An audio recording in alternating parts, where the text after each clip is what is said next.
Почитувани слушателе, ви посакувам Божи благослов. Секој човек на оваа земја има потреба од Библијата. Библијата е Божи збор. Божи збор наречен Логос. Во Стариот Завет, изразот зборот Бог или Давар се употребува 394 пати.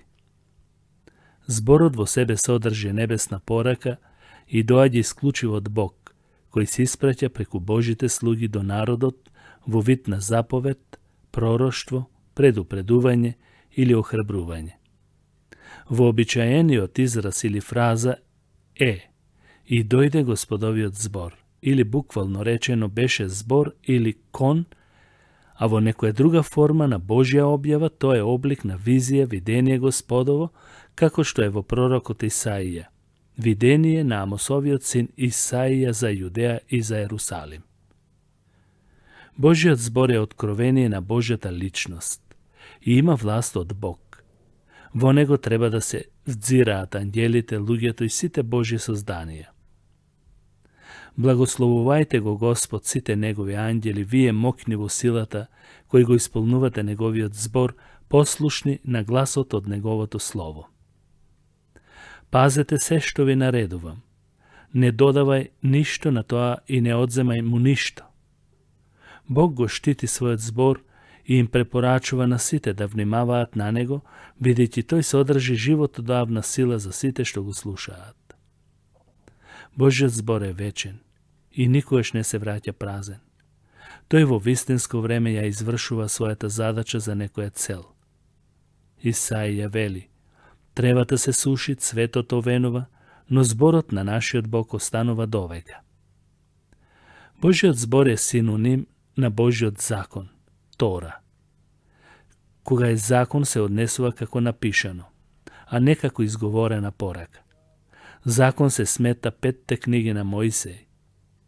Во Новиот Завет збор се преведува со 2 збора – Логос и Рема. Логос содржи Божја порака и преку него се проповеда Христовото Евангелие. И се вели: се собраа мнозина така што немаше веќе место пред вратата, а тој им го проповедаше зборот. Иако може да се каже дека и Рема го има истото значење, сепак се прави разлика, бидејќи Логос има и некои други значења – збор, јазик, откровение, говор, тема, учење и проповед. Во граматиката зборот значи говор со завршна цел. Во реториката правилно поставен збор подреден. Во психологијата на стоицизмот логос се употребува за да се истакне божествената сила која се јавува во Вселената и му се придодава единство, целина и смисла на постоечкото. Но, за разлика од тоа, во Новиот Завет има посебно значење и сака да се нагласи дека човекот живее и екзистира само преку тој збор. Еве ги зборовите на Исус Христос. А тој одговори и рече: напишано е, човекот не ќе живее само од леб, туку од секој збор што излегува од устата на Бог.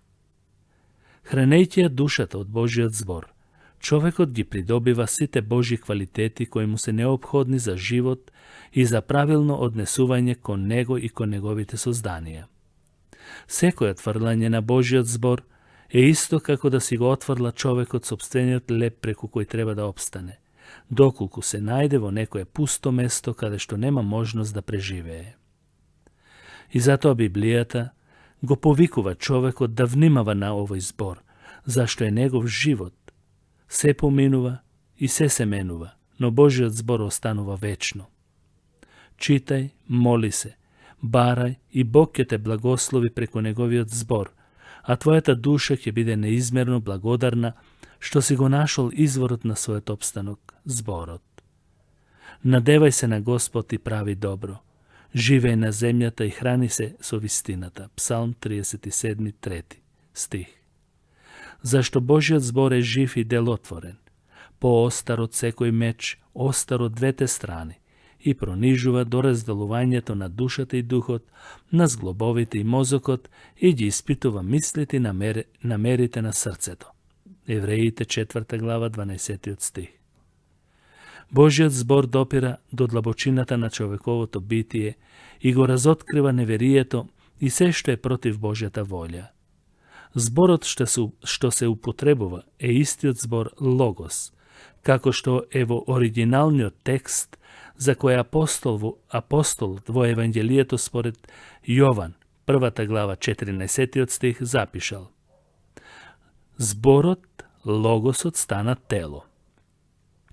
Но тука апостол Павле зборува за напишаниот збор Библијата, кој има делотворна сила и дејство да ги менува човечките срца. Тој збор е жив збор. Се менуваат културите, обликот на светот, мислите на луѓето, еволуираат, но Божиот збор е жив и не застарува. Тој збор е делотворен. Секојаш е исполнет со енергија и сила и не може лагата да обстои пред незината делотворна моќ. Тој навлегува, има продорна моќ, остро сечило од двете страни. Тој разделува, душата и духот се две невидливи, нематеријални делови во човековото битие. Тој ги разделува душевните и духовните нешта во човекот и точно знае што се случува во битието. Тој ги испитува мислите, дали мислите се во согласност со вистината или со лагата. И го разоткрива срцето, неговите желби и копнежи не се скриени. Вечниот Божи збор знае се, ги пронижува најскриените тајни на луѓето и може да ги одвои вистинските верници од лажните, интелектуалното од духовното. На Бог нека му е слава во сите векови. Амин.